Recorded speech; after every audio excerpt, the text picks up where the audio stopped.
السلام علیکم ورحمۃ اللہ وبرکاتہ۔ نحمده ونصلی علی رسولہ الکریم، اما بعد فاعوذ باللہ من الشیطان الرجیم، بسم اللہ الرحمن الرحیم۔ وقل للمؤمنین یغضوا من ابصارهم وقل للمؤمنات یغضضن من ابصارهن۔ آمنت باللہ صدق اللہ مولانا العظیم وبلغنا رسوله النبی الامین المتین المکین المختار الکریم، ونحن على ذلك لمن الشاہدین والشاکرین والذاکرین والحافظین والواصفین والحامدین والحمد للہ رب العالمین۔ قال اللہ تعالی فی شان حبیبہ ونبیہ مخبرا وآمرا ان اللہ وملائکتہ یصلون علی النبی یا ایہا الذین آمنوا صلوا علیہ وسلموا تسلیما۔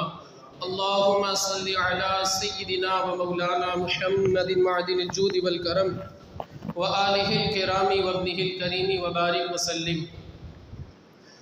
سبحانک لا علم لنا الا ما علمتنا انک انت العلیم الحکیم۔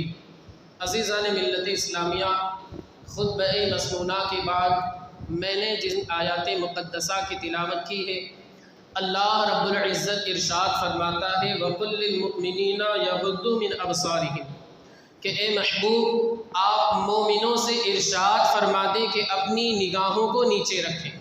اسی طرح آگے ارشاد فرمایا گیا وَقُلْ لِلْمُؤْمِنَاتِ يَغْضُضْنَ مِنْ أَبْصَارِهِنَّ، مؤمنات سے بھی یعنی خواتین جو اہل ایمان ہیں، مسلمان ہیں، ان سے بھی ارشاد فرما دیں کہ اپنی نگاہیں نیچے رکھیں۔ عزیزان ملت اسلامیہ، اس آیت کریمہ میں آپ غور کریں تو ہمیں یہ پتہ چلتا ہے اور ہم اس نتیجے پر پہنچتے ہیں کہ ان آیات میں اللہ رب العزت شرم و حیا کی تعلیم دے رہا ہے کہ ہمیں حیا کے زیور سے آراستہ ہونا ہے، حیا اور شرم وغیرہ اختیار کرنی ہے۔